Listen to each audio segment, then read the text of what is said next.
Welcome back to another technical deep dive here in the debug zone. Today we're tackling a big question and breaking it down with insights from other users. Hopefully this clears up some misconceptions and helps you get the answer you need.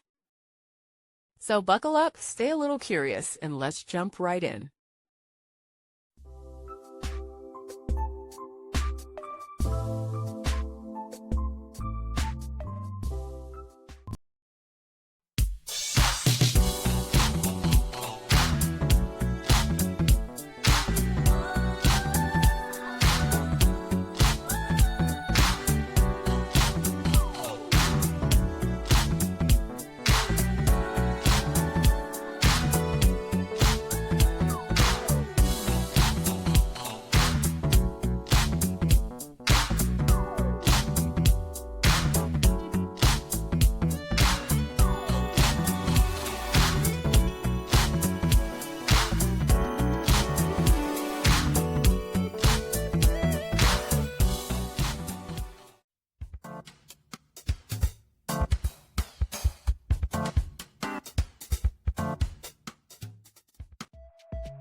And that's a wrap.